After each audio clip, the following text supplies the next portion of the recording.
Specijalna bolnica Merkur početkom oktobra bila je po 11. put domaćin trodnevnog simpozijuma o dijabetesu, koji je okupio najznačajnije stručnjake iz endokrinologije i dijabetologije u Srbiji, sa jednim ciljem – da sve što je tokom godine objavljeno u značajnim radovima i na velikim svetskim skupovima prezentuju i učine dostupnijim lekarima koji ovu bolest kod nas leče, a ona se sve češće otkriva i kod pacijenata u ranom životnom dobu.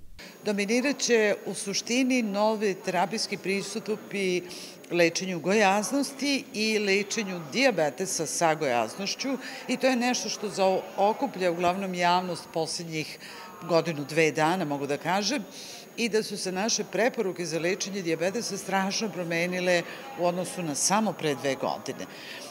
Takođe, pažnja će biti usmerena i na komplikacije dijabetesa, nešto što zovemo rezidualni rizik i u čemu ću ja učestvovati i dati svoj doprinos, obzirom da su kardiovaskularne bolesti vodeći uzrok danas obolevanja i umiranja u svetu, a da je dijabetes i gojaznost predstavljaju praktično glavne faktore rizika, mislim da je i taj simpozijum koji će osvetliti te neke stvari biti vrlo interesantan za publiku. Poslednjeg dana uvek dobro posvećene 2 radionice. Jedna je posvećena insulinskim pumpama kao najsavremenijem metodu lečenja u tipu 1 dijabetesa i glukoznim senzorima, a druga radionica po prvi put ćemo prikazivati sve novine vezano za dijabetesno stopalo, dakle rane, odnosno promene na stopalu koje zaokupljaju pažnju i nisu lako reši problem. Mislim da ćemo dati i ponuditi neka nova rešenja i da će svima biti vrlo interesantno. Mi zaista smo vrlo u korak sa svetom i sve što postoji u svetu praktično postoji sada i kod nas. Nije dostupno baš svim obolelim od dijabetesa, naravno ne možemo široko to primenjivati i postoje u ostalom i određene indikacije kod koga se primenjuje, kod koga ne. Ono što mi je žao to je da glukozni senzori još uvek nisu široko primenljivi. Glukozni senzori su nešto što strašno olakšava kontrolu dijabetesa, to je kontinuirano merenje glukoze, cene su sve manje, kako više ima proizvođača, tako da se nadam da će u dogledno vreme to biti prepoznato i od strane naših zdravstvenih vlasti i uvršteno šire za pacijente sa dijabetesom. Saznanja su vrlo brojna i zastupljena u svim oblastima. Tako da upravo ćete videti i ovde da mi praktično pokrivamo skoro ceo i tip 1 i tip 2 dijabetesa, ali je vrlo važno upravo to otkrivanje dijabetesa u ranom životnom dobu i preduzimanje preventivnih mera. Imam savet, kad kažete roditelje, to se misli prvenstveno na decu ili adolescente, potražite pomoć pedijatra ili bilo da se on nalazi u domu zdravlja, bilo na klinici.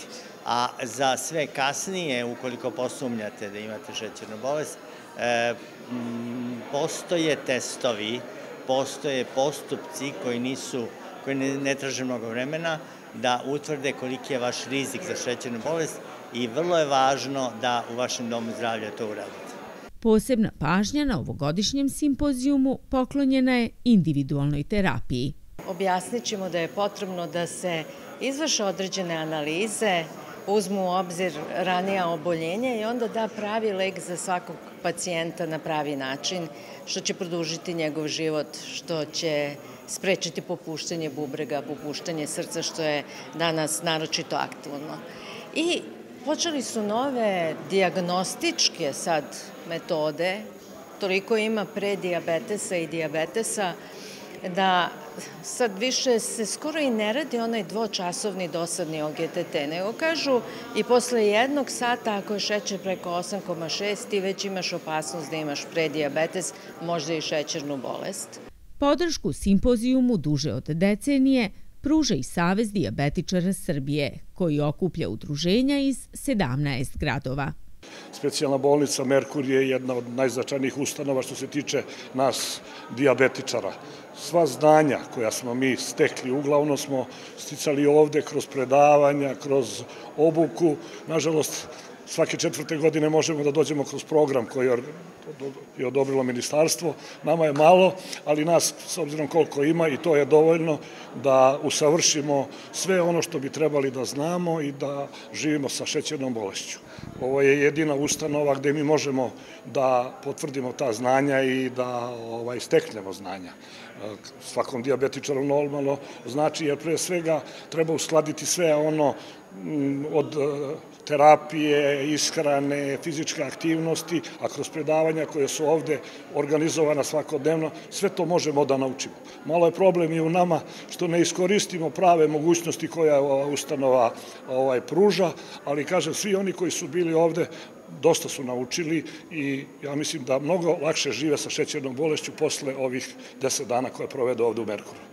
Naš cilj je zašto oni dolaze u Merkuru, da im kažemo i da ih uplašimo i da im naredimo da se žive kvalitetnije i zdravije sa dijabetesom, da saznaju da je dijabetes jedna od najpodmuklijih bolesti što postoji i nažalost vrlo često komplikacije se otkriju tek kad je kasno. To je cilj edukacije i vrlo često i zamerali su Merkuru što tako dobro i uspešno radimo, a zameraju nam zašto imamo tako dobar i ugovor s fondom i zašto je takav dobar odziv. Pa iz prostog razloga što ogroman broj pacijenata kad se vrati, on ostane u kontaktu s našim lekarima, dobije informaciju šta treba da radi, kakvu fizičkom aktivnosti se bavi, koliko ishrane i kakve ishrane da unosi i sve u svemu, onda bude ona prava stvar i zato su oni vrlo često u Merkuru i u Vrnjačkoj banji. Ja sam kao anegdotu ili primer ili pohvalu naveo da danas imamo 725 gostiju, od toga je preko 420 dijabetičara, od toga 250 na insulinu.